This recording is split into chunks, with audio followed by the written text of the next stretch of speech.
सुप्रभात बहनों, क्लास सप्तम। आज आपको भाषा में ले जाते हैं पाठ 7 शाम एक किसान। उसमें कविता से आगे के प्रश्न उत्तर कराते हैं। तो इसमें पहला प्रश्न है कविता से आगे। इस कविता को चित्रित करने के लिए किन किन रंगों का प्रयोग करना होगा? इस कविता को चित्रित करने के लिए किन किन रंगों का प्रयोग करना होगा?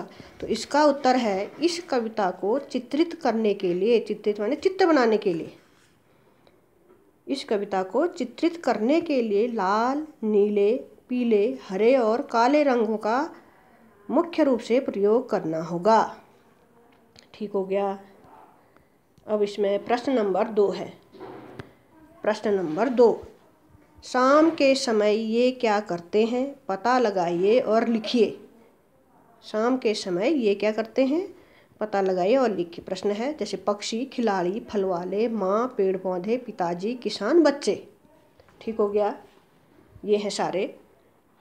तो इसका उत्तर है, प्रश्न लिखेंगी आप, फिर उत्तर में लिखेंगी पक्षी। पक्षी के आगे डैश करके लिखेंगी अपने घोंसलों की ओर लौटने लगते हैं। अपने घोंसलों की ओर लौटने लगते हैं।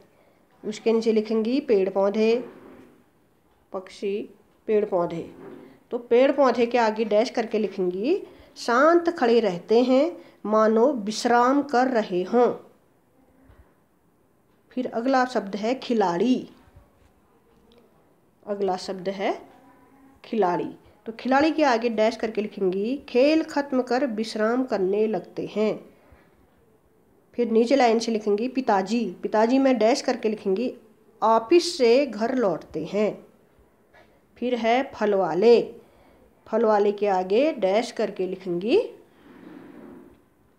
बचे हुए फल जल्दी बेचकर घर जाना चाहते हैं। अगला शब्द है किसान। किसान। तो किसान के आगे डैश करके लिखेंगे खेतों से घर लौटने लगते हैं। फिर है माँ। माँ के आगे डैश करके लिखेंगे मंदिर में दिया जलाने जाती है। फिर है बच्चे। तो बच्चे के आगे डैश करके लिखेंगी खेल में मग्न रहते हैं। ठीक हो गया। अब है प्रश्न नंबर 3। इस प्रश्न नंबर 3 को भी आप ध्यान से सुनकर लिखेंगी। हिंदी के एक प्रसिद्ध कवि सुमित्रानंदन पंत ने संध्या का वर्णन इस प्रकार किया है। संध्या का झुटपुट, बांसों का झुरमुट। संध्या का झुटपुट ये है चहक रही चिड़िया, टीवी टी टुट टुट टुट। ठीक हो गया। ऊपर दी गई कविता और सर्वेश्वर दयाल जी की कविता में आपको क्या मुख्य अंतर लगा है, लिखिए। तो इसका उत्तर आप लिखेंगी, पहले प्रश्न उतार के फिर उत्तर लिखेंगी। सुमित्रानंदन पंत द्वारा लिखित कविता में संध्या समय बांसों के झुरमुट में चिड़ियों की गतिविधि का वर्णन है। पूर्ण विराम। गतिविधि का वर्णन है, कौमा।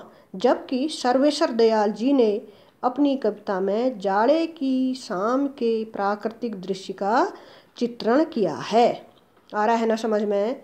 आज इतना ही है। इसको आप ध्यान से सुनकर अपने उत्तर पुस्तिका में करेंगी। और इससे नीचे अनुमान और कल्पना वाले प्रश्न उत्तर हैं, इनको आप थोड़ा पढ़ लेना और समझ लेना। इनको करने की आवश्यकता नहीं है। आज का काम इतना ही है और इसको सुंदर लेख में अपनी उत्तर पुस्तिका में करके आप इनको याद करना।